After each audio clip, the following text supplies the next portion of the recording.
Bismillahirrahmanirrahim. Assalamualaikum warahmatullahi wabarakatuh.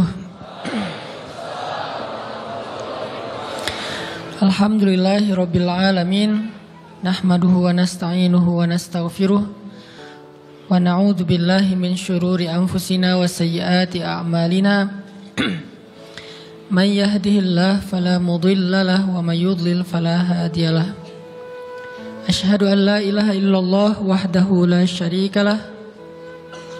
Lahul mulku wa lahul hamdu wa huwa ala kulli syai'in qadir. Wa asyhadu anna Muhammadan abduhu wa rasuluhu la nabiyya ba'dah. Allahumma salli wa sallim wa barik ala sayyidina Muhammadin wa ala alihi wa sahbihi ajma'in. Rabbi syrah li sadri wa yassir li amri wahlul 'uqdatan min lisani yafqahu qawli. Teman-teman sekalian yang dirahmati Allah Subhanahu wa taala, malam ini kita bicara tentang salah satu di antara inti dari iman kepada Allah Subhanahu wa taala.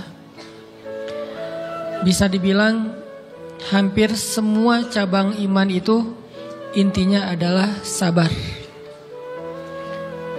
Kita bicara amal soleh apapun dalam Islam, intinya juga sabar. Kita bicara tentang realitas hidup, intinya juga sabar. Dan bahkan kalau kita bicara tentang apa jalan untuk masuk ke surga, banyak. Bisa dengan ibadah, bisa dengan akhlak, bisa dengan ritual, bisa dengan moral, bisa dengan banyak cara untuk masuk ke surga.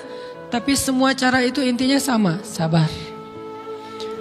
Makanya ketika para ulama membahas bab sabar, maka mereka mengatakan bab sabar ini seperti saudara kembarnya bab iman, bab ikhlas.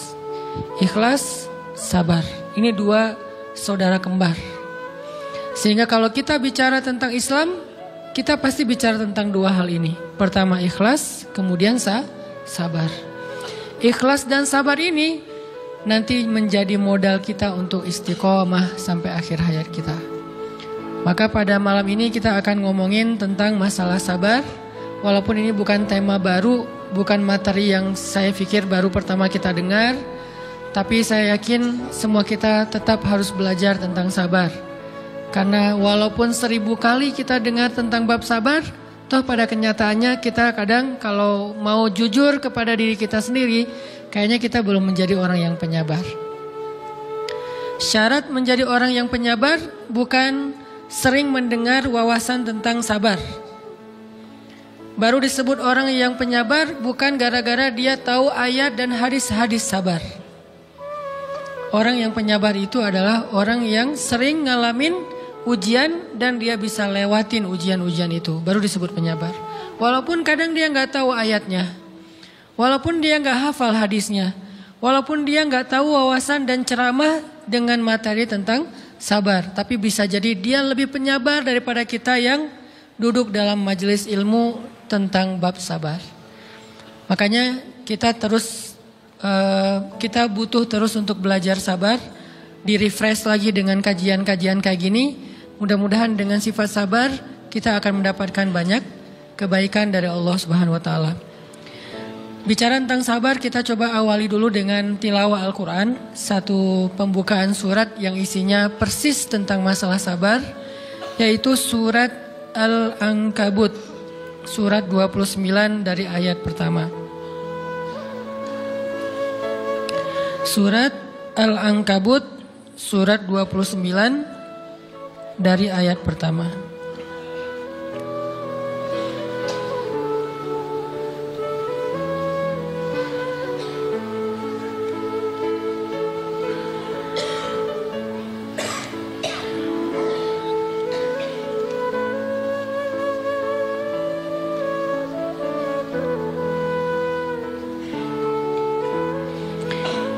A'udzu billahi minasy syaithanir rajim.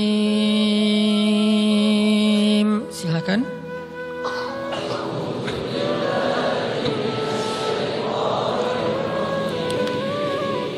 Bismillahirrahmanirrahim.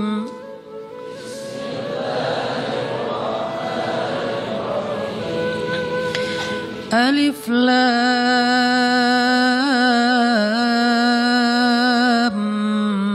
Mim.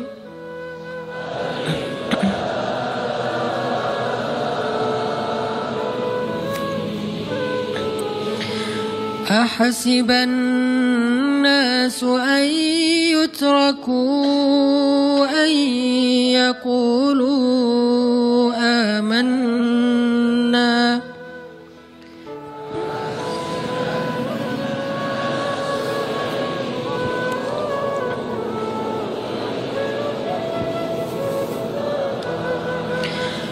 an yaqulu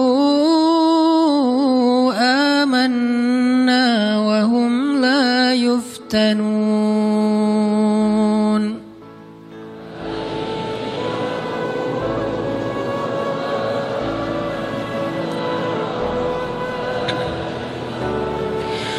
وَلَقَدْ فَتَنَّا الَّذِينَ مِنْ قَبْلِهِمْ فَلَيَعْلَمَنَّ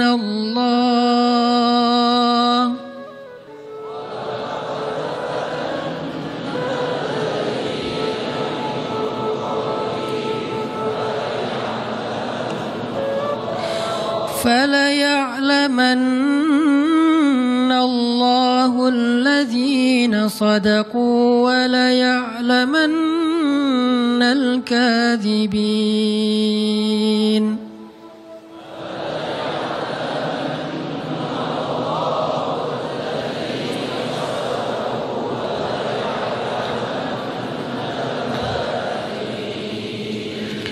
Alif Lam Mim.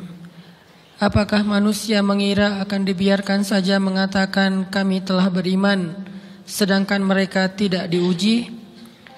Dan sungguh kami benar-benar pernah menguji orang-orang sebelum mereka, sehingga Allah Subhanahu wa Ta'ala memperlihatkan siapa orang-orang yang benar keimanannya, dan Allah memperlihatkan juga siapa orang-orang yang pendusta.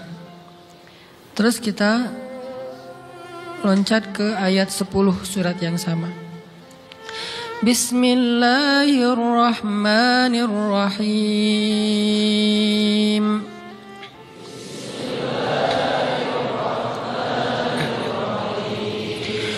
Wa minan nasi man yaqulu amanna billah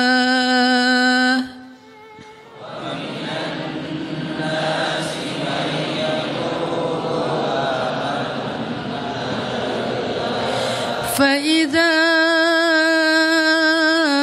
أُوذِيَ فِي اللَّهِ جَعَلَ فِتْنَةَ النَّاسِ كَعَذَابِ اللَّهِ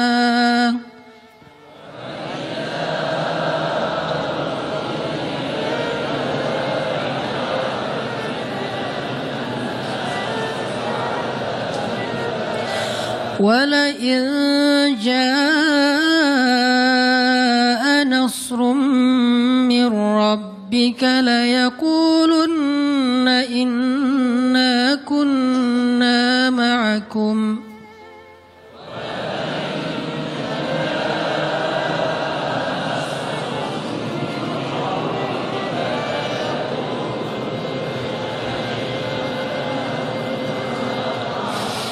أَوَلَيْسَ اللَّهُ بِأَعْلَمَ بِمَا فِي صُدُورِ الْعَالَمِينَ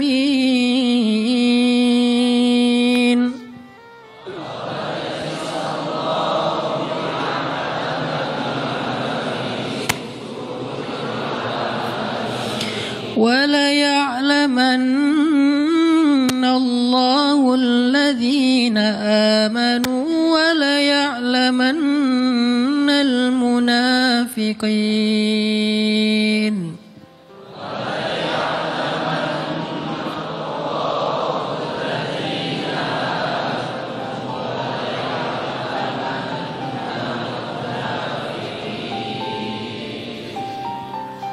Dan di antara manusia ada orang yang berkata, kami beriman kepada Allah. Namun apabila ia diuji di sisi Allah, ia menganggap ujian manusia itu sebagai azab dari Allah.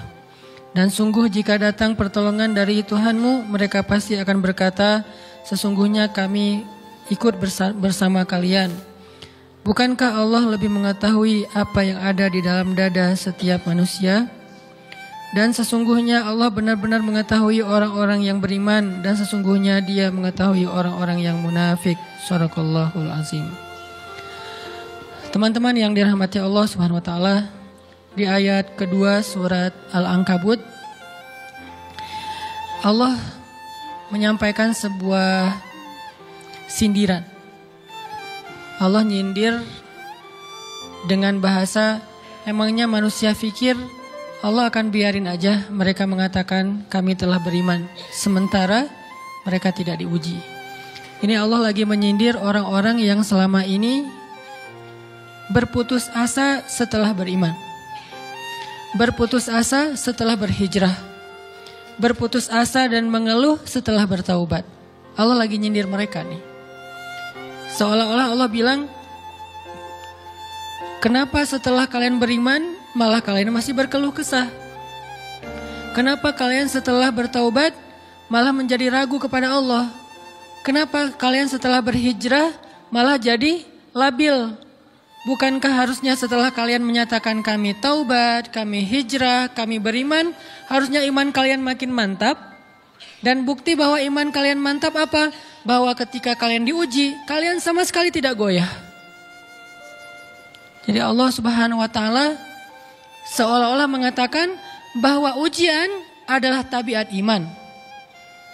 Bahwa ujian adalah tabiat iman. Bisa diuji dengan ujian yang kita tidak suka, bisa juga diuji sebaliknya dengan ujian yang kita suka. Bisa diuji dengan ujian yang sifatnya fisik, bisa diuji dengan ujian yang sifatnya harta, bisa juga diuji yang lebih berat lagi dengan ujian yang sifatnya perasaan. Yang jelas semuanya diuji. Bisa diuji dengan ujian musibah, bisa juga diuji dengan godaan-godaan dari syaitan yang melalui hawa nafsu kita. Bisa diuji dengan kemarahan, dipancing oleh orang lain untuk marah, dipancing di sosmed untuk ngebalas komen-komen mereka, dipancing untuk berdebat, dipancing untuk akhirnya kita saling menjudge, saling menjatuhkan, saling menjelekkan. Ini semuanya bentuknya ujian. Makanya Allah Subhanahu wa taala mengatakan di pembukaan surat Al-Ankabut, kalau ujian itu adalah tabiat iman. Ujian dan keimanan itu nggak bisa dipisahkan. Apa hubungan antara iman dengan sabar? Sehingga Allah Subhanahu wa taala menilai keimanan seseorang itu dengan cara mengujinya. Apa hubungan antara iman dengan sabar? Ternyata ciri yang paling jelas orang yang imannya baik adalah sabarnya. Makin baik imannya, harusnya makin kuat kesabarannya. Jadi orang yang paling beriman itu tidak dilihat dari wawasan agamanya. Itu lebih kepada orang yang berwawasan luas, yang ilmunya banyak. Tapi belum tentu orang yang wawasannya luas adalah orang yang paling baik imannya, belum tentu. Bukankah iblis itu wawasannya luas? Dia mengerti banyak hal yang bahkan kita gak ngerti. Iblis ngerti tentang dunia di langit. Iblis mengerti tentang alam yang ada di surga, alam yang ada di akhirat. Iblis tahu, bahkan udah masuk surga. Jadi ilmu iblis lebih banyak daripada kita sekarang. Tapi kenapa iblis malah tidak sebanding antara ilmunya, wawasannya dengan ketakwaan dan kesolehannya? Karena iblis tidak sabar dengan sebuah ujian. Ujian iblis apa? Eksis. Itu ujiannya iblis. Dia udah lama eksis, followersnya banyak. Setiap dia posting, orang berlomba-lomba jadi first like. Setiap dia posting, di repost rame-rame. Di YouTube viral. Channelnya tuh paling banyak subscribersnya. Iblis. Coba cari nanti di YouTube iblis. Ada nggak channel? Itu udah viral banget loh, eksis banget. Tiba-tiba datang pendatang baru. Muncul pendatang baru. Pendatang baru ini tiba-tiba melejit. Followersnya langsung nambah, kejar-kejaran akhirnya disalib. Pas lagi kayak gitu dia nggak kuat dengan ujian nama besar, ujian eksistensi, ujian popularitas, ujian siapa yang lebih dihargai, ujian-ujian kayak gitu.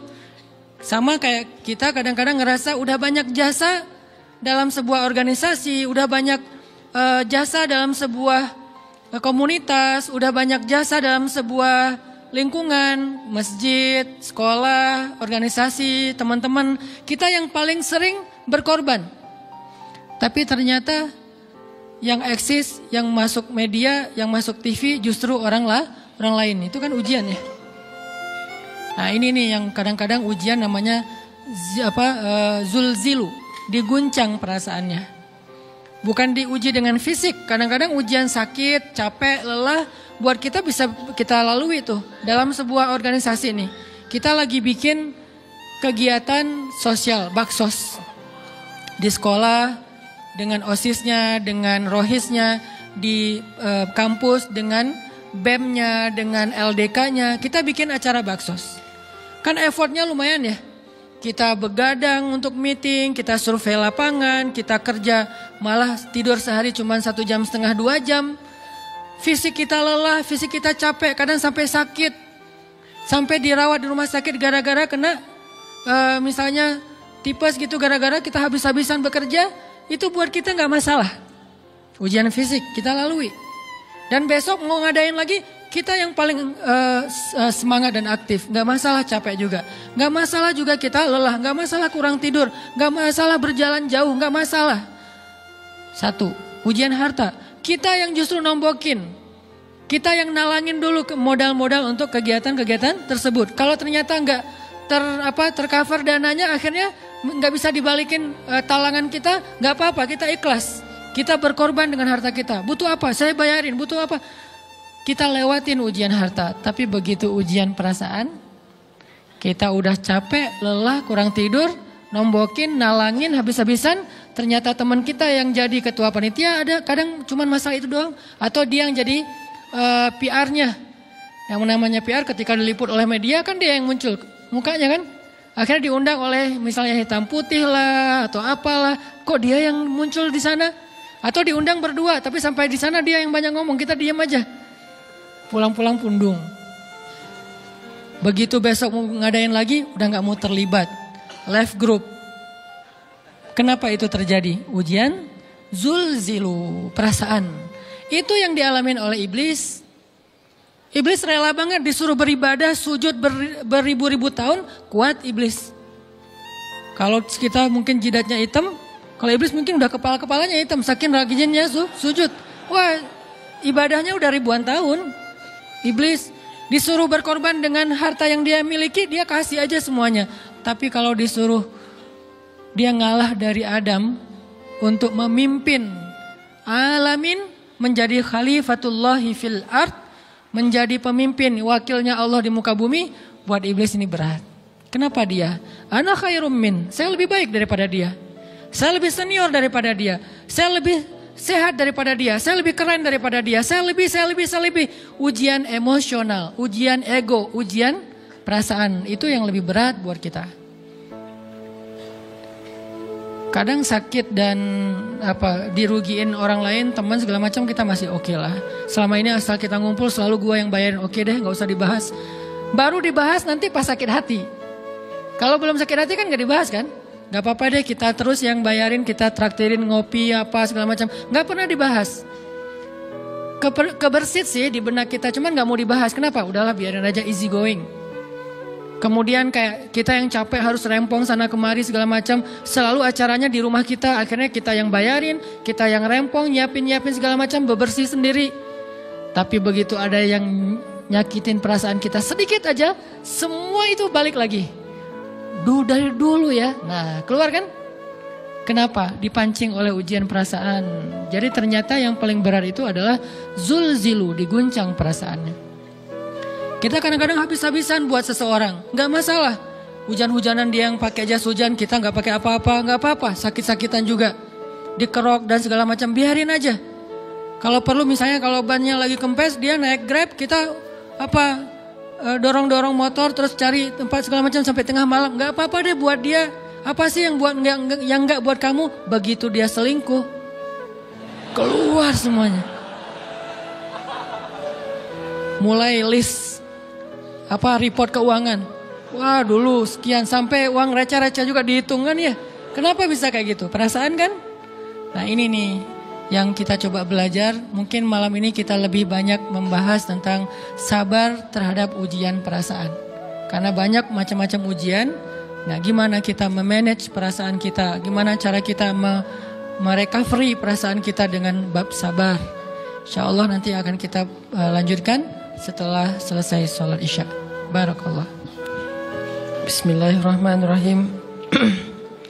Teman-teman yang dirahmati Allah Subhanahu wa taala, kita lanjutkan tentang masalah sabar.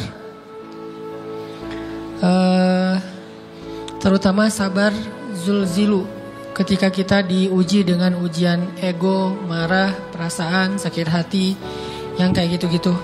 Ini ujian jauh lebih berat daripada ujian fisik dan ujian harta. Termasuk rasa cinta, rasa benci, kadang itu menjadi ujian. Kenapa ujian bikin kita jadi tidak lagi logis, gak realistis, dan kadang-kadang mengabaikan hal-hal nilai-nilai yang kita selama ini pegang sebagai satu kebenaran.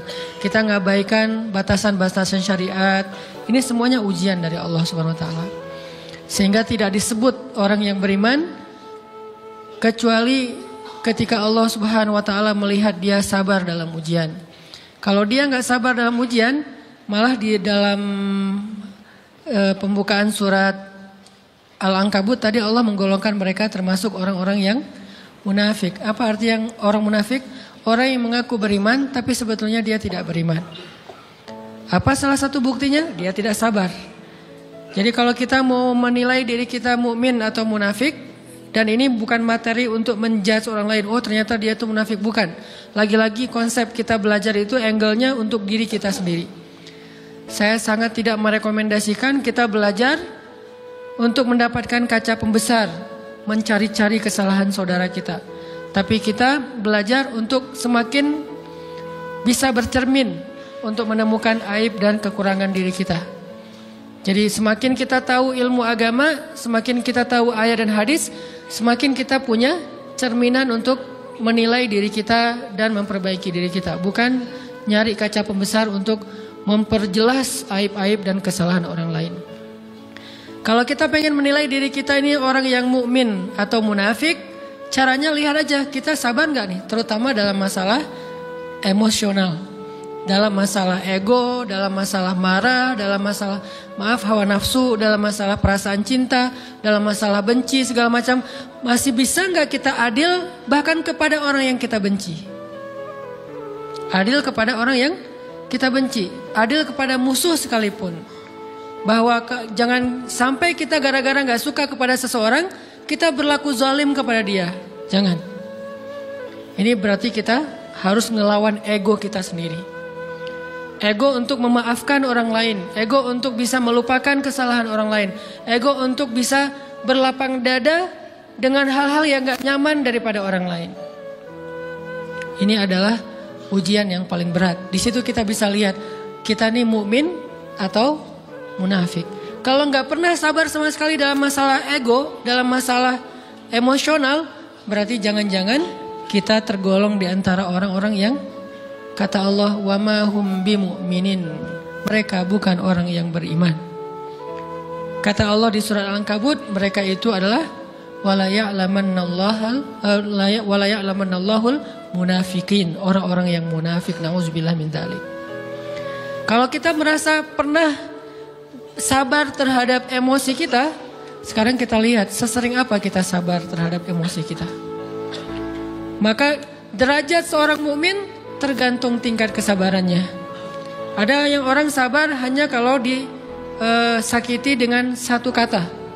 Ada yang sabar dengan satu kalimat. Ada yang sabar dengan satu paragraf. Ada yang sabar dibully rame-rame juga dia sabar. Berarti lahum darajatun inda rabbihim. Orang beriman juga bertingkat-tingkat. Dan tingkatan itu tergantung tingkat kesabaran kita dalam menghadapi ujian, salah satunya ujian emosional kita, perasaan kita. Sehingga teman-teman yang dirahmati Allah SWT, salah satu program kita untuk terus mengembangkan diri, program untuk tumbuh, program untuk memperbaiki diri kita di hadapan Allah itu adalah coba kita program dalam sehari aja, terus kita nilai berapa kali kita berhasil ngelewatin ujian emosional. Bukan cuma marah, termasuk cinta, benci, tersinggung, sakit hati, kayak gitu-gitu. Berapa kali kita bisa berhasil melewati itu dalam sehari. Gak usah seminggu, sehari aja. Di jalan, sama temen, di grup WA, di IG, di Twitter, di mana gitu. Coba kita lihat berapa kali kita bisa menahan diri kita dan bersabar. Bukan berarti tidak respon ya, bukan berarti pasif. Kita bisa merespon tapi dengan cara yang elegan. Kita bisa merespon tanpa harus memperlihatkan emosional yang meledak-ledak. Bukan berarti ketika disakiti orang, dihina dan segala macam kita diam aja. Gak selalu kayak gitu. Kadang-kadang kita perlu merespon untuk mengklarifikasi, tabayun kalau kata orang-orang yang dalam ilmu fikih. Kita harus tabayun. Tapi tabayun dengan marah itu beda. Tabayun dengan mencela itu beda. Sehingga kita mencoba menahan diri berpikir, aduh capek kalau gitu. Tapi kan ini bagian dari pembelajaran. Makin terbiasa kayak gitu, terbiasa elegan, maka otomatis jadi nggak terlalu repot lagi. Kan awal-awal bersikap pengen yang bijaksana, yang elegan, yang dewasa, itu kan kadang-kadang harus diusahain ya. Karena belum mengkarakter. Harus mikir dulu gimana ya sikap yang paling dewasa, gimana ya sikap yang paling bijaksana, gimana ya sikap yang paling wise, gimana ya sikap yang paling elegan, masih mikir. Tapi setelah berkali-kali kita latihan, lama-lama itu menjadi spontanitas kita. Dan kalau udah bisa kayak gitu, insya Allah kita sudah mulai meniru nih akhlak Nabi Muhammad SAW. Ini ujian perasaan banget. Kalau tadi saya ngasih contoh diselingkuhin itu sebetulnya cuman bercanda ya. Karena diselingkuhin ini pastinya bukan ujian, tapi musibah. Pengkhianatan ya, tidak ada tempat. Gimana kita ngelawan perasaan kita kalau lagi kayak gitu? Gimana kita ngelawan perasaan kita kalau lagi diuji? Gimana cara kita bersabar? Karena iman dan sabar itu bisa dibilang satu paket. Gak disebut orang beriman kalau gak sabar. Dan insya Allah orang yang sabar itu adalah ciri-ciri orang beriman. Gak mungkin disebut orang beriman kalau gak sabar. Kita pikir memang iman itu hanya ucapan. Kalau iman itu cuma ucapan, inna sholati wa nusuki wa mahyaya wa mamati lillahi rabbil alamin, gampang. Kalau iman itu cuma ucapan, hasbiyallah wa ni'mal wakil, gampang. Kalau iman itu cuma ucapan, la haula wa la quwata illa billah, gampang. Kalau iman itu cuma ucapan iyyaka na'budu wa iyyaka nasta'in, gampang. Tapi Allah mengatakan wa ma hum bimu'minin. Ahasiban nasu ayyutraku ayyaqulu amanna wa hum la yuftanun.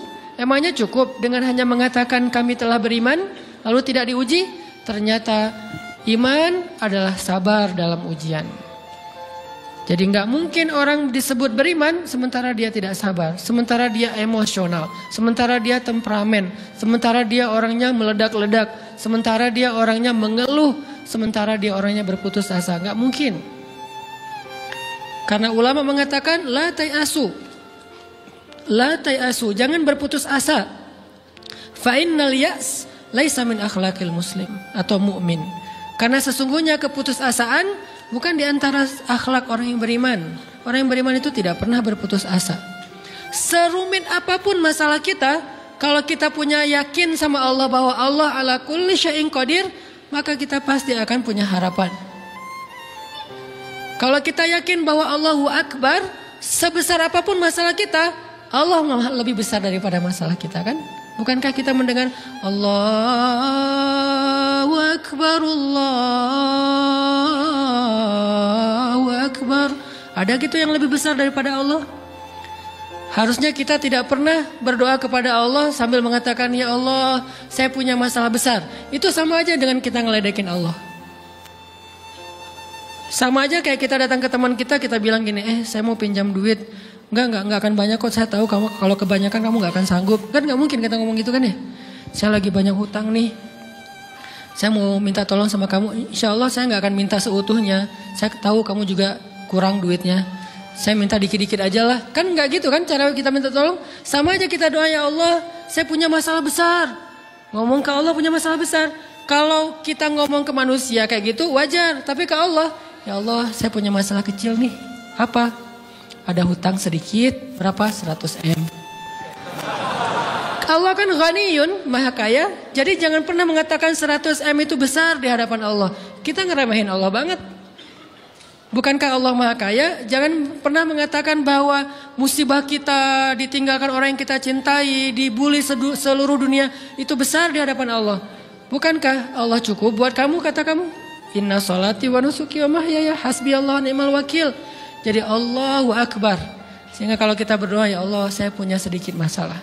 Bukankah Umar pernah mengatakan, ya nafsi, idza daqat alaikid dunya, fala taquli ya Rabbi indi hammun kabir, faquli ya hammun indi rabbun kabir. Wahai jiwaku, kalau kamu merasakan kesempitan, kegalauan, bingung, sakit, jangan pernah kamu mengatakan ya Rabbi saya punya masalah besar. Tapi katakanlah, wahai masalah saya punya Rabb yang maha besar. Iman dan harapan, berharap itu nggak bisa dipisahkan. Iman dan sabar itu nggak bisa dipisahkan. Iman dan berserah diri atau menyerahkan urusannya, tawakul atau kita nyebutnya tawakal, nggak bisa dipisahkan. Bagaimana kita mau menyebut diri kita mukmin sementara kita nggak sabar ketika diuji dengan perasaan? Alhamdulillah kalau kita selama ini masih bersabar dengan ujian fisik. Ujian fisik yang setiap hari kita alamin apa? Lelah, capek, pulang kerja, pulang sekolah, pulang dari kampus, ngaji. Capek kan? Belum lagi macet-macetan, belum mandi pula. Dari tadi pagi, dari semalam kurang tidur, dan segala macam. Lelah, capek, ngantuk. Kadang-kadang sampai drop kesehatan kita. Kita bisa lalui itu. Gak apa-apa, capek-capek juga. Yang penting saya pengen belajar. Jalan nih jauh-jauh, ada yang dari Sumedang, ada yang dari Lembang, ada yang dari Banjaran, dari mana-mana datang pengen ngaji. Jarak jauh nggak apa-apa, macet nggak apa-apa, lelah nggak apa-apa, habis duit nggak masalah. Tapi sampai di sini kesenggol dikit aja sama teman kita dalam ucapan mungkin, dalam ekspresi kadang-kadang kita senyumin nggak dibalas senyum, atau mungkin hal-hal sepele. Itu bikin seolah-olah amal kita yang udah habis-habisan tadi jadi berkurang sampai habis pahalanya. Ujian perasaan. Kadang-kadang datang ke sini nggak ada rasa tidak nyaman sedikit mungkin dengan teman kita atau dengan orang yang di sebelah kita.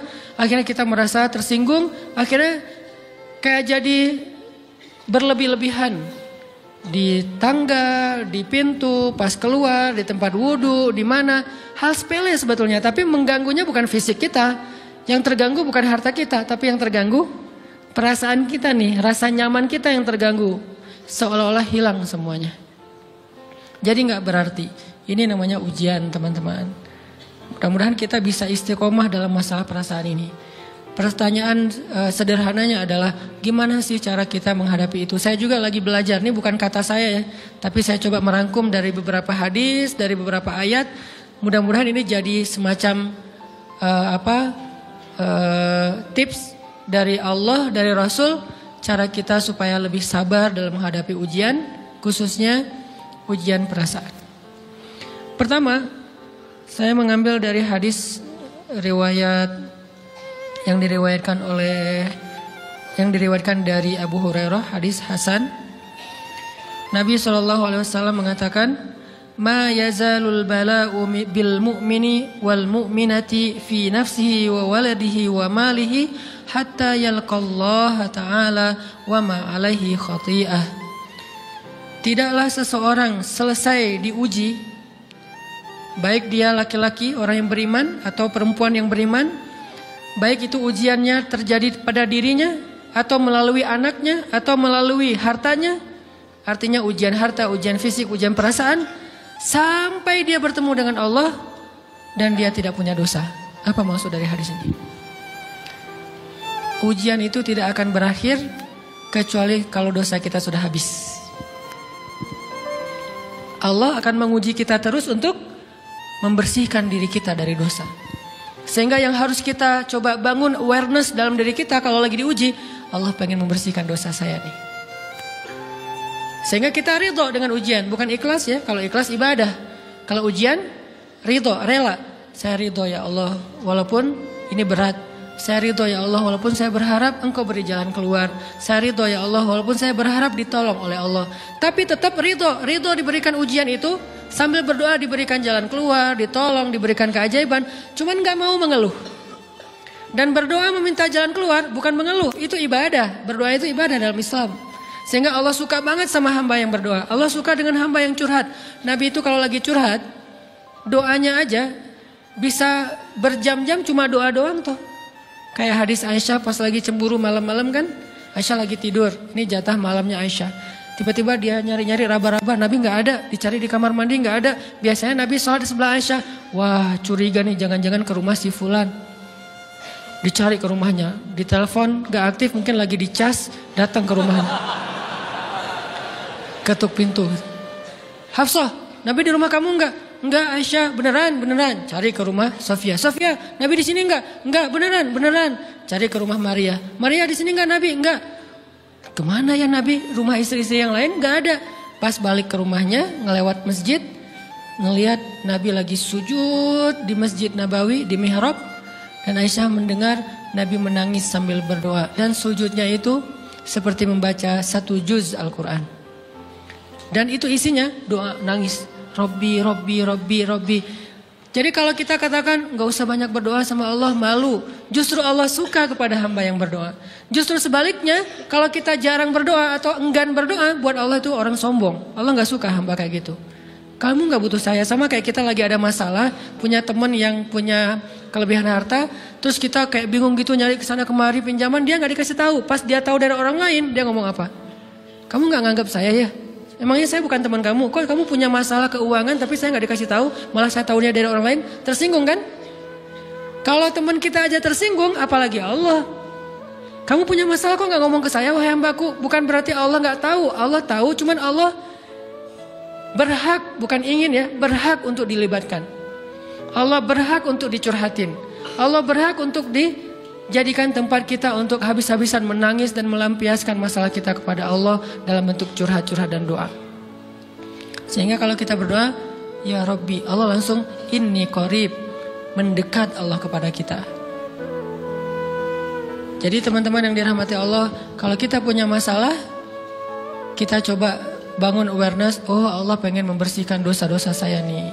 Terus kita berdoa, ya Allah bantu saya, ya Allah tolonglah saya, istighfar. Saya kadang-kadang ngerasa nih, kalau ada dosa, ada kesalahan, ada kekeliruan yang saya lakukan misalnya gitu, kalau saya nggak kuat istighfarnya, bentar lagi akan diuji sama Allah. Ujinya macam-macam, alhamdulillahnya ujiannya masih ketahan. Pasti diuji sama Allah. Kalau istighfarnya nggak kuat, taubatnya tuh nggak kuat, langsung diuji sama Allah. Dan saya langsung sadar, oh benar berarti yang tadi ini lagi dihapus sama Allah nih. Perkencang lagi, perkuat lagi istighfar. Kenapa? Karena kalau istighfar kita kuat, berarti kan dosa kita dihapus dengan istighfar ya. Otomatis ujian kita durasinya berkurang. Makin kuat istighfar, makin berkurang. Kalau istighfarnya udah mantap, udah selesai, Allah cabut tuh ujian kita. Diganti dengan kebaikan. Jadi teman-teman, kita coba sadari, oh kalau Allah menguji saya, emang saya banyak dosa. Sebelum kita mencari kambing hitam, nyalahin orang lain, sebelum kita marah kepada orang lain, kadang wajar kita marah kepada orang lain gara-gara ucapannya, komennya, teks dari dia, wajar. Tapi sebelum itu, marah dulu kepada diri kita atas dosa dan kesalahan kita yang baru saja kita lakukan, atau yang dulu kita lakuin dan belum benar-benar kita tinggalkan. Kalau kita ngerasa banyak dosa di masa lalu sebelum kita taubat, hijrah, berarti mungkin itulah alasan kenapa sekarang kita diuji setelah hijrah. Kenapa agak-agak harus jungkir balik setelah kita hijrah. Kenapa harus sedikit berdarah-darah setelah kita hijrah. Anggap aja itu untuk mengkifarat, membersihkan dosa-dosa kita yang telah lalu. Supaya apa?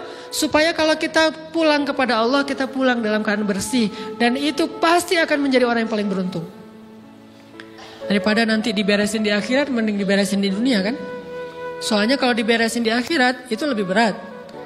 Akhirat itu perlakuannya beda dengan di dunia. Di dunia kalau kita salah akan dibalas oleh Allah. Kalau kita belum taubat, dibalas oleh Allah sama.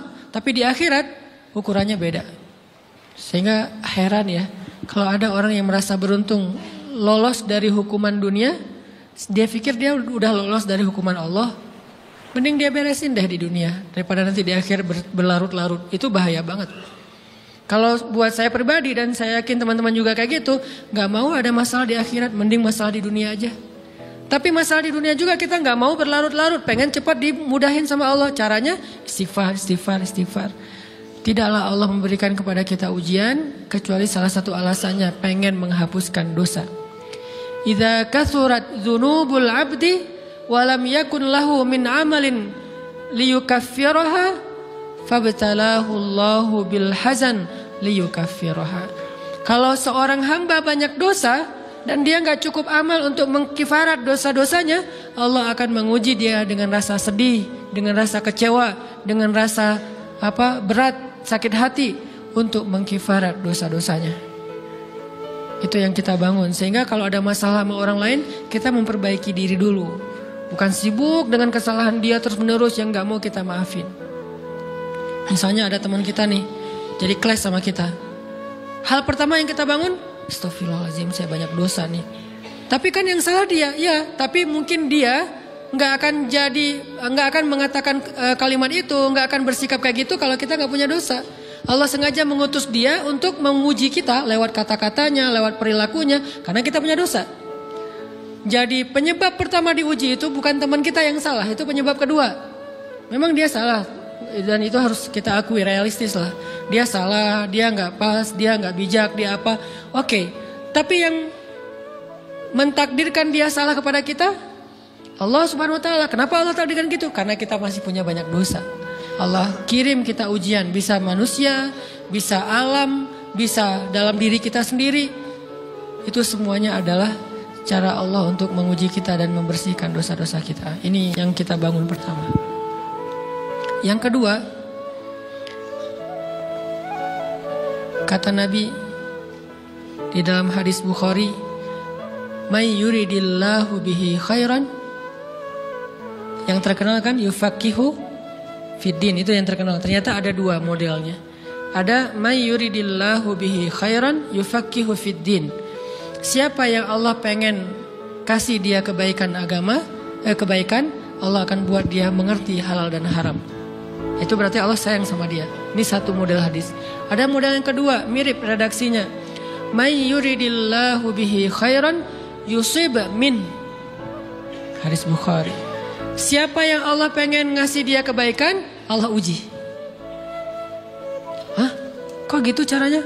Ternyata kayak gitu rahasianya. May yuridillahu bihi khairan, may yuridillahu bihi khairan. Siapa yang Allah pengen ngasih dia kebaikan, Allah kasih dia musibah atau ujian. Kenapa bisa seperti itu, Ustaz?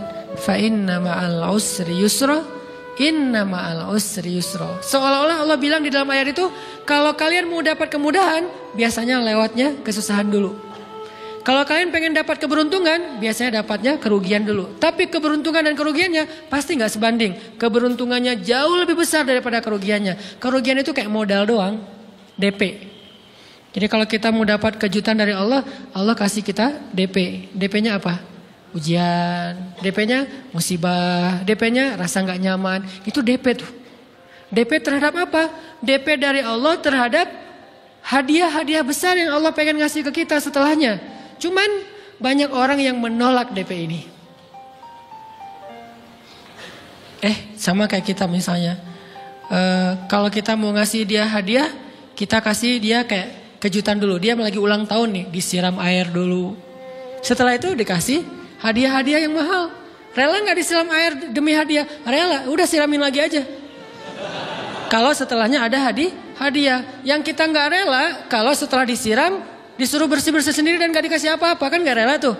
Berarti ini bab iman. Yakin gak kalau Allah tetap ngasih hadiah? Kan sabar dan iman itu ternyata tahu aman, kembar. Kalau kita yakin Allah ngasih hadiah setelah ngasih kita DP ujian, ya kita akan sabar. Gak apa-apa deh, bentar lagi mau dikasih hadiah, digini-giniin juga gak masalah. Dibully, diapain sama Allah, biarin aja. Ya Allah saya sabar, kan bentar lagi mau dikasih hadiah nih. Ini masalah yakin. Tapi kalau kita gak yakin, apa sih maunya Allah gitu kan? Begitu kalimat ini keluar, maka yang muncul setelahnya adalah mengeluh, berputus asa, dan gak akan sabar menghadapi ujian. Ujian, kata Nabi, may yuridillahu bihi khairan, siapa yang Allah pengen kasih hadiah, siapa yang Allah pengen kasih kejutan, siapa yang Allah pengen kasih pertolongan, siapa yang Allah pengen kasih kebaikan, yusib min, Allah akan uji dia dulu. Ini sunnatullah. Sehingga kalau kita lagi diuji, yang kita lihat jangan ujiannya, apa setelah itu. Gimana ngelihatnya Ustaz, gak kelihatan? Dengan mata hati. Istafti qalbak, tanya kepada hatimu, kelihatan gak? Dengan mata hati.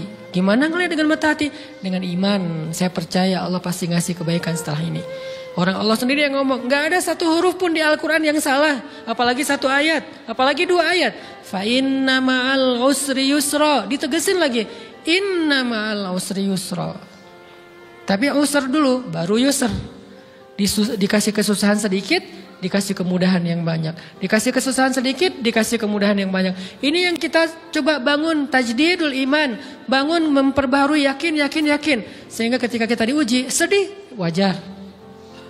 Mengaduh sedikit, bukan mengeluh ya. Kalau mengeluh kan nyalahin Allah. Kalau ngaduh, yang namanya orang dicubit kan, itu ngaduh. Tapi kalau, apa sih maunya Allah? Nah itu ngeluh. Antara mengadu dengan mengeluh berbeda. Mengadu, itu manusiawi. Sedih, itu manusiawi. Air mata, bahkan bukan hanya manusiawi, itu rahmat dari Allah. Orang yang gak bisa menangis itu yang bahaya. Kalau kita masih bisa menangis, berarti kita masih peka hatinya. Bukankah anak kecil paling sering menangis? Berarti hatinya peka. Siapa lagi selain anak kecil yang paling sering menangis? Cewek. Cowok itu emang gak punya perasaan, makanya jarang nangis. Cewek dikit-dikit nangis, jangan bilang, cemen banget sih nangis, cengeng apa. Enggak, karena dia perasaannya lebih peka dari kita. Itulah kenapa Allah menitipkan bayi kepada perempuan. Kalau dititipin ke laki-laki hancur. Di balik kepekaan perempuan, di balik sensitifnya perempuan, di balik perasaannya yang luar biasa, di situ Allah Subhanahu wa taala menitipkan amanah, dia yang paling baik dalam merawat bayinya. Perempuan secara umum mungkin lebih banyak bicara daripada laki-laki ya. Walaupun ada orang yang perempuan pendiam banget, ada yang nggak ngomong sama sekali, misalnya diem-diem aja, ada. Tapi secara umum perempuan lebih banyak berucap daripada laki-laki. Emangnya ini kekurangan? Bukan. Ini kelebihan. Kalau dia berikan itu dalam hal yang tepat. Apa yang tepat? Mendidik anak. Justru karena perempuan banyak ngomong, lebih baik dalam mendidik anak daripada laki-laki. Laki-laki itu kurang mendidik, kurang mengedukasi kepada anak dengan usia tertentu karena dia jarang memahamkan. Salah hanya marah, salah hanya ditegur. Kalau ibunya jelasin, gini sebelum tidur ibunya yang ceritain banyak cerita. Saya sendiri ngalamin. Sering mana seorang ayah sama ibu interaksi sama anak dalam bentuk verbal. Sering ibu. Jadi menangis itu rahmat dari Allah. Gak apa-apa, nangis saja. Dan itu tidak disebut mengeluh. Kamu kok nangis ya, kan orang Islam harus sabar. Emangnya nangis dengan sabar itu bertolak belakang? Sabar tetap sabar, ya nangis jalan aja terus nangis. Nangis pakai nangisnya nggak cuma nangis doang, emotikonnya juga nangis, berderai-derai gitu. Sampai air matanya menggenang gitu kan ya. Boleh lah. Ditambah lagi dengan visual menangisnya, posting bahwa dia lagi tertusuk duri dengan postingan kaktus atau apalah. Dia pengen share ke semua orang bahwa saya sedang sedih. Sehingga nanti ketika ada orang yang menghibur dia dengan sedikit kata-kata yang sabar ya segala macam, wah makin berderai-derai. Itu belum jadi. Kecuali dia keluarkan kata-kata mengeluh, baru dia disebut orang yang banyak mengeluh, berputus asa. Kalau mengaduh wajar. Walaupun ada nabi udah diuji berat gak mau mengaduh, apalagi ngeluh. Zakaria digergaji mengadu aja enggak. Kenapa? Karena kata malaikat, kalau kamu mengaduh sedikit aja, maka Allah Subhanahu wa taala akan menghancurkan kaum ini. Dia kasihan kepada kaumnya, enggak mau mengaduh. Satu-satunya orang yang kita tidak boleh mengaduh hanya orang tua. Atau itu mengeluh kalau untuk orang tua. Kalau yang lain nggak disebut mengeluh. Kalau ke teman, malas ah, nggak apa-apa. Jangan sering-sering tapi. Apaan sih? Ke teman boleh. Tapi ke orang tua, saja, itu bukan lagi mengadu, itu sudah mengeluh. Khusus untuk orang tua. Kalau di antara manusia. Kalau kepada Allah dan Rasul, pastinya lebih dari itu. Ketika kita diam saja, tidak langsung beranjak sami'na wa ata'na labbaik ya rabbi wa sa'daik, enggak memenuhi panggilan Allah, itu sudah disebut bagian dari kufur ingkar.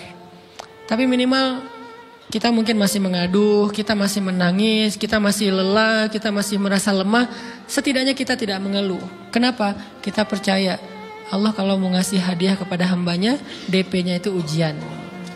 Dan yakinlah hadiahnya minimal 10 kali lipat lebih baik daripada ujian itu. Minimal, karena nggak ada amal soleh yang dibalas di bawah 10 kali lipat tuh nggak ada. Amal soleh, amal ya bukan niat. Amal yang udah kita kerjakan minimal dibalas 10 kali lipat. Minimal, maksimalnya bighairi hisab, tanpa batas. Bighairi hisab, tanpa batas. Ada yang 700 kali lipat kayak sedekah. Tapi tetap aja ayat sedekah di akhirnya ujung-ujungnya apa? Bighairi hisab juga kan? Berarti sedekah itu minimal dibalas 700 kali lipat. Minimal. Kalau kita yakin. Selalu syaratnya kalau kita yakin. Dan saya ngebuktiin itu banget. Saya pernah ngalamin lagi jalan-jalan di sebuah kota yang ada becak kayuhnya, becak sepeda gitu ya. Jalan terus saya bilang, Pak berapa ongkosnya? 20.000. Udah naik aja 20.000. Karena kita keliling-keliling kota, ternyata saya jadi kasihan sama dia 20.000. Kasihan kan 20.000 dibayar keliling kota, walaupun pas mampir beberapa tempat mungkin dia dapat tips ya. Tapi saya nggak tega gitu, dia cerita tentang anaknya lagi sekolah, apa segala macam, makin bikin baper kan. Pas selesai, saya kasih dia 100.000. Dari 20.000 dikasih 100.000 karena kasihan. Dan saya yakin, nggak mungkin sedekah itu sia-sia. Kan Nabi bersumpah kan, demi zat yang jiwaku di dalam genggamannya, tidak berkurang harta karena sedekah. Demi Allah, kata Nabi. Nggak berkurang harta karena sedekah. Berkurang harta karena belanja? Ya. Berkurang harta karena pacaran? Banget. Modal banget kan? Apalagi buat cowok. Tapi berkurang harta karena sedekah? Gak mungkin kata Nabi. Demi Allah gak berkurang harta karena sedekah. Berkurang harta karena istri? Enggak. Karena memberi kepada istri itu pahalanya lebih gede daripada sedekah. Makanya ngemodalin pacaran setelah nikah itu tumbuh berkah. Modal pacaran sebelum nikah itu apes. Jadi kalau pengen modal nih, ngemodalin cewek, traktir, ngapa-ngapain, bayarin, jangan sebelum nikah. Sebelum nikah jadi orang pelit aja, nggak apa-apa. Tapi setelah nikah, jor-joran ngasih, apalagi yang, bayarin semuanya. Kenapa? Pahalanya lebih gede daripada sedekah. Bahkan lebih gede daripada infak fi sabilillah. Seorang suami memberi nafkah istri, itu pahalanya terkadang lebih besar daripada kita berinfak untuk fi sabilillah, untuk korban perang. Saya heran kalau ada orang sedekahnya rajin tapi ke istrinya kikir, aneh, berarti dia nggak ngerti konsep. Padahal memberi kepada istri itu selama itu kebutuhan pokok ya, dan sedikit entertain, nggak apa-apa asal nggak berlebihan, itu luar biasa. Makanya saya kalau jalan sama istri yang yang mana? Itu yang Onit suka. Oh ya, Onit suka. Kasih aja. Kenapa? Minta ini. Kasih. Selama ada kan kenapa nggak dikasih kan ya? Nanti Allah ganti. Makin rajin kita ngebayarin istri kita, ngebelanjain istri kita, makin Allah ngasih yang kita nggak pernah duga-duga, sampai istri kita cemburu sama kita. Kok kamu duitnya banyak banget sih? Kan gara-gara aku sering ngasih ke kamu. Ya udah sini lain lagi. Mau ditransfer berapa gitu kan ya? Saya ngasih 100.000 ke si bapak. Dan saya yakin teman-teman sedekahnya pasti lebih dari itu karena 100.000 saya sebut. Kalau 1 juta ke atas saya nggak mau nyebut, malu dong, ria ya.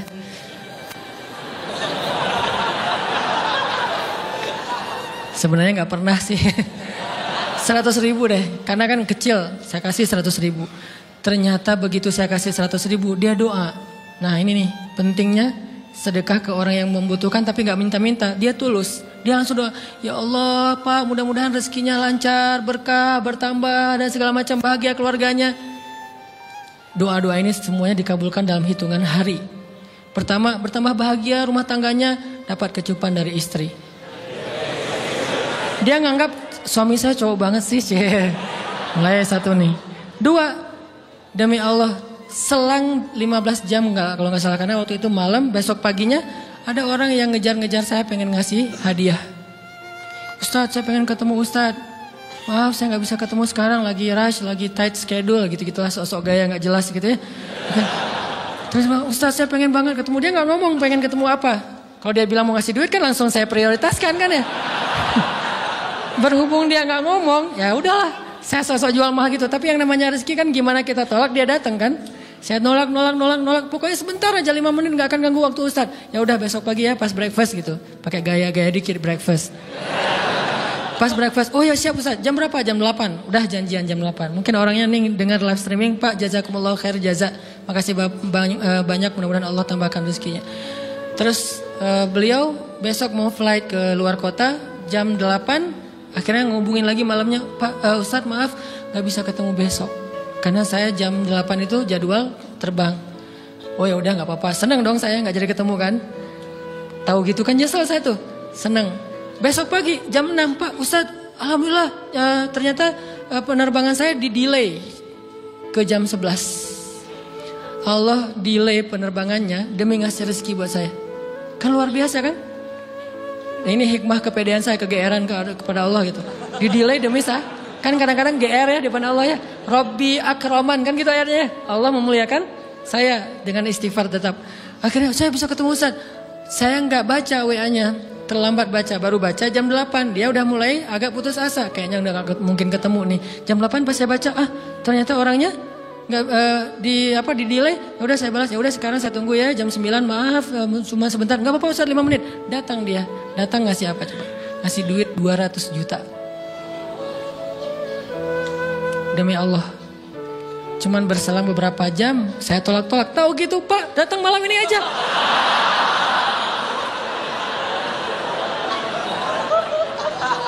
Harusnya malam itu juga saya cari orangnya. Kalau perlu saya nyamperin Bapak. Sherlock, saya kejar.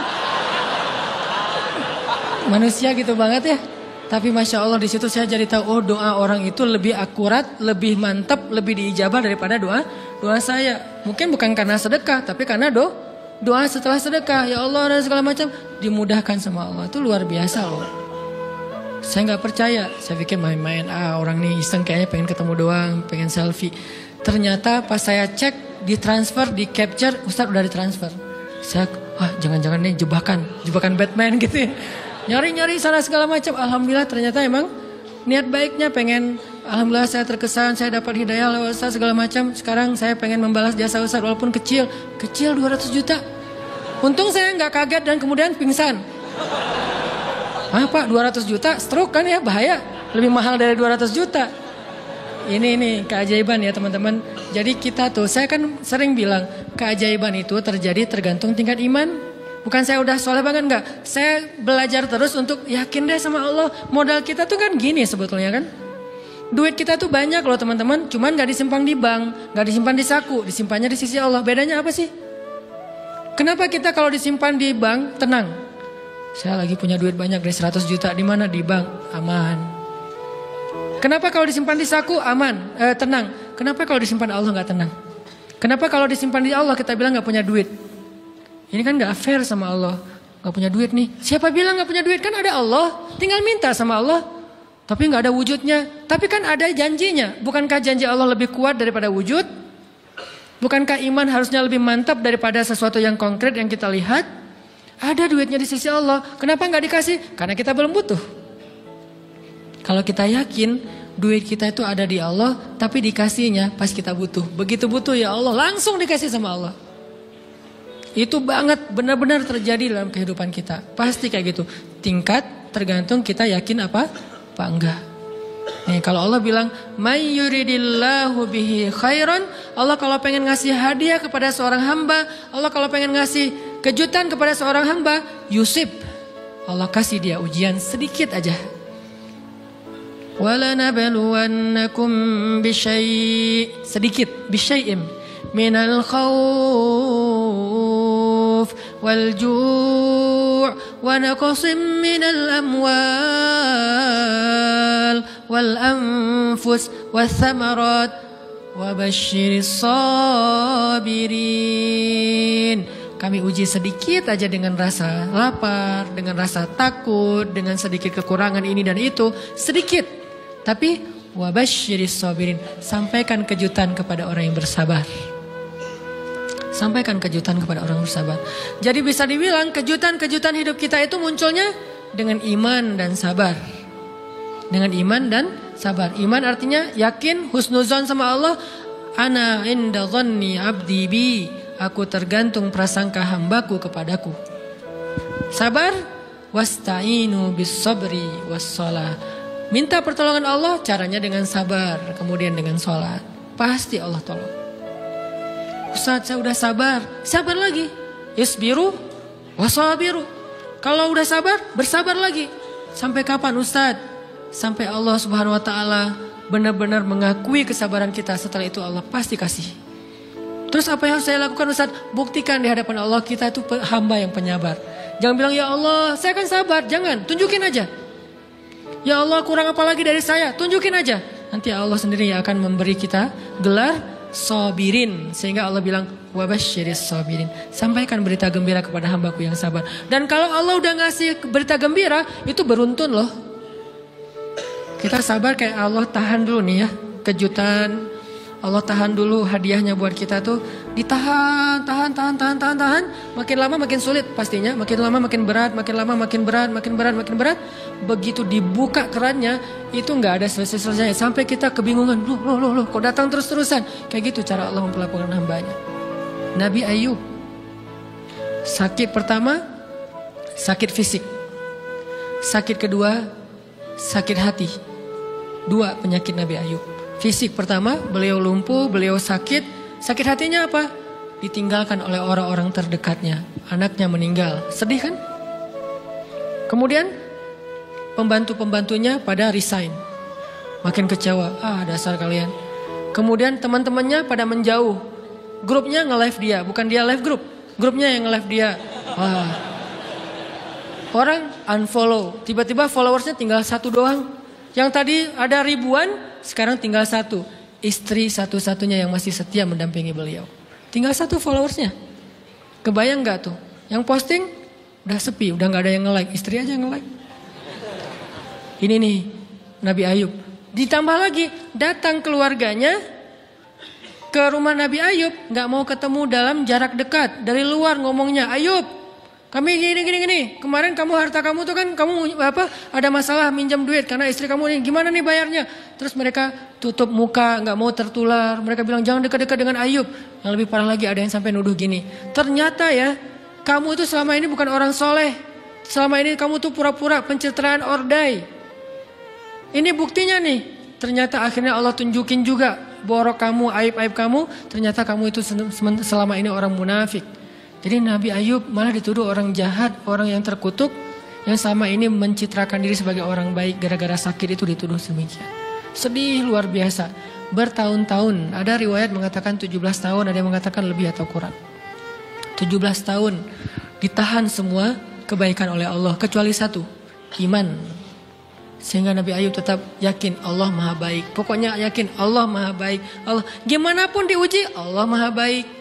Diambil anaknya, Allah Maha Baik. Diambil kesehatannya, Allah Maha Baik. Diambil hartanya, Allah Maha Baik.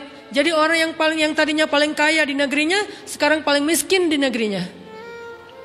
Kebayang gak tuh dibalik 180 derajat. Yang tadinya paling kaya, gak ada yang lebih kaya daripada Ayub. Sekarang yang paling miskin, gak ada yang lebih miskin daripada Ayub. Allah Maha Baik, Allah Maha Baik, Allah Maha Baik. Husnuzan kepada Allah. Dan itu gak sehari 2 hari. 17 tahun husnuzon kepada Allah.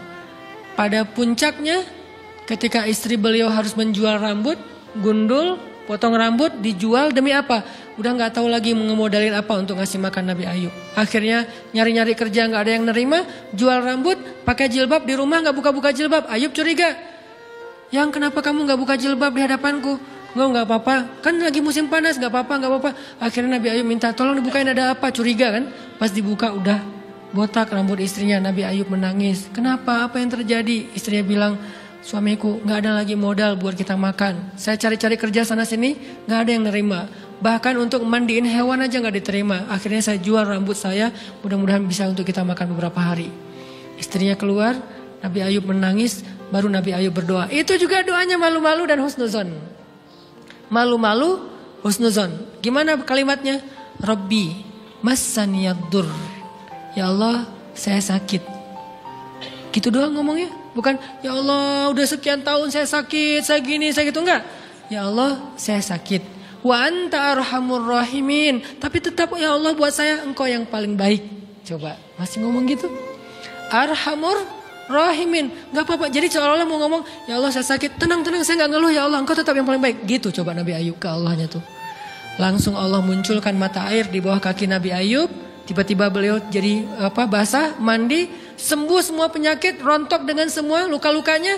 Dan wajah Nabi Ayub semua tubuhnya menjadi muda. Yang usianya tadi udah 80-an tahun. Tiba-tiba menjadi di antara 35 tahun. Itu usia ideal. Maaf ya, saya usianya kurang lebih segitulah.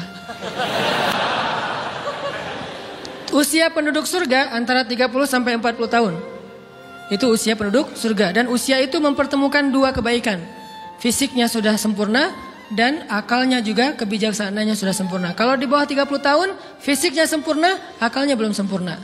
Kalau di atas 40 tahun, akalnya sempurna, fisiknya sudah berkurang. Antara 30, 40, 45 ya kurang lebih segitulah. Nabi Ayub menjadi muda lagi.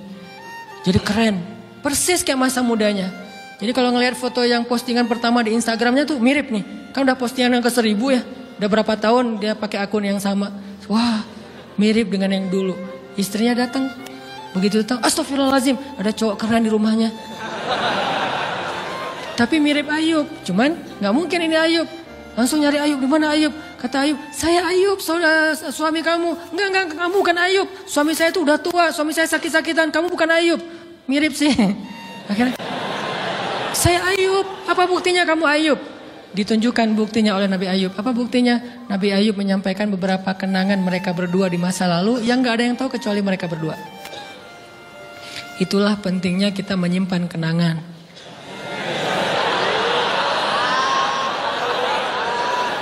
Kalau ada masalah gitu kan, nauzubillah harus operasi wajahnya. Kamu bukan suami saya.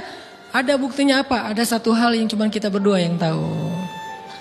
Kalau perlu jangan satu hal, banyak hal ya. Cuman kita doang yang tahu. Orang lain nggak tahu. Pas disebut itu benar, tidak ada yang tahu masalah itu kecuali kita berdua.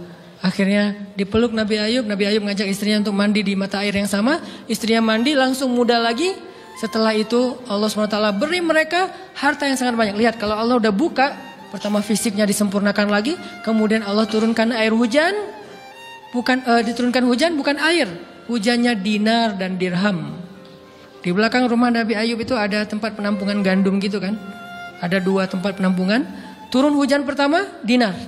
Sampai penuh penampungan gandum dengan dinar, koin-koin dinar yang 1 dinar mungkin harganya sampai 3 juta. Turun banyak. Kemudian turunnya lagi dirham. Penuh. Turun lagi di atas atap-atap beliau sampai rumah Nabi Ayub dipenuhi dengan dinar dan dirham. Ini apa? Nabi Ayub kaget.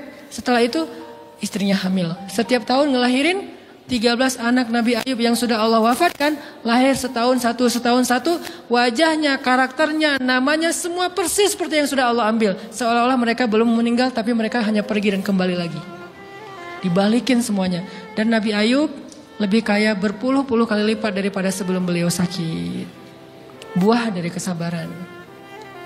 Artinya Allah kalau mau ngasih kebaikan yang berlipat ganda, yang luar biasa, yusib, Allah kasih dia ujian sedikit. Itu hadis Bukhari. May yuridillahu bihi khairan yusib min. Allah akan menguji dia. Dan yang terakhir yang kita coba bangun juga, ini saya yang lebih ke perasaan ya. Kalau amaliyahnya mungkin ustadz-ustadz lain mengajarkan amal riyadhah buat sabar segala macam. Ini lebih ke perasaan. Satu, kita yakin emang kita layak dikasih hukuman kayak gini, emang kita banyak dosa. Jangan terlalu besar kepala, saya nggak layak dihukum, saya nggak layak diperlakukan kayak gini. Kalau manusia ke kita wajar kita ngomong kayak gitu. Saya nggak layak diperlakukan kayak gini sama dia, oke. Tapi oleh Allah layak banget karena emang kita banyak dosa. Makanya kalau kita nggak kuat lama-lama digituin, banyak istighfar. Yang kedua, husnuzon, lebih keperasaan nih. Oh Allah pengen ngasih saya kejutan. Sabar, sabar, sabar. Sampai kapan? Sampai Allah benar-benar melihat kesabaran kita. Yang ketiga, nah ini juga lebih keperasaan. Allah itu kalau kangen kepada kita, ngasih kita ujian. Terutama kita yang kalau nggak dikasih ujian, jarang romantis sama Allah. Kalau udah dikasih ujian, Allah Akbarnya tuh bergetar gitu. Allahu Akbar. Kenapa banyak ujian? Tapi kalau lagi normal, sholat mah sebelah kaki, santai aja. Kalau perlu bersandar gitu ya. Sholatnya nggak wudhu, tayamum cepet-cepetan, biar gampang gitu. Kan tayamum juga boleh Ustaz, kayak gitu-gitu lah. Kenapa? Kalau lagi normal, doa, Rabbana atina fid dunya hasanah. Kalau misalnya baca dalam sholat, qul huwallahu ahad, itu juga dibagi 3 rakaat. Tapi kalau lagi diuji, Alif Lam Mim, Toha, Yasin, semua dibaca pembukaan surat. Khatam 30 juz teh.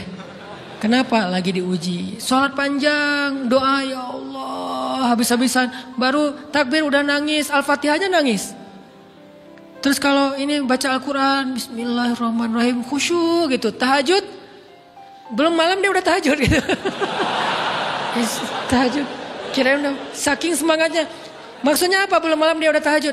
Dari sore udah kangen malam. Kapan ya malam, kapan ya tengah malam, kapan ya saya pengen tahajud, kangen dengan tahajud. Kan ada orang kayak gitu, saya kenal beberapa orang yang katanya hanya menunggu malam aja setiap hari. Setiap pagi kapan ya malam, pas malam bahagia tahajud, pagi lagi kapan ya malam. Artinya belum malam udah tahajud, saking kangennya dengan tahajud, rindu banget sama Allah, romantis banget dengan Allah. Khatam Al-Quran berkali-kali dalam seminggu. Begitu dia dikasih jalan keluar, menjauh sampai lupa sama Allah. Sehingga kalau Allah kangen sama dia, Allah kasih dia ujian dikit. Ta'ala ya abdi, kesini wahai hambaku, kesini. Biar kita berdua-duaan lagi nih. Kalau gak mau digituin, tetaplah dekat kepada Allah walaupun kehidupan kita dalam keadaan mudah. Tetaplah romantis sama Allah, tetaplah gampang tersentuh oleh ayat-ayat Allah, walaupun hidup kita dalam keadaan normal. Mudah-mudahan 3 rahasia ini bisa menjadikan kita berhusnuzon dan terbangun awareness kita ketika kita lagi diuji. Terutama ujian-ujian yang spontan muncul dari kata-kata teman kita, dari sikap orang lain. Langsung ingat, oh saya mau ada dosa yang mau Allah hapus. Oh habis ini mau dikasih kejutan. Oh Allah lagi pengen dekat sama saya. 3 hal ini mudah-mudahan terus kita latih. Awarenessnya yang dilatih, bukan hadis-hadisnya yang dihafal. Mudah-mudahan ketika diuji spontan kita langsung sadar, langsung balik on the track. Insyaallah Allah Subhanahu wa taala istiqomahkan kita fis sarra wa fit dharra, dalam keadaan suka maupun dalam keadaan duka.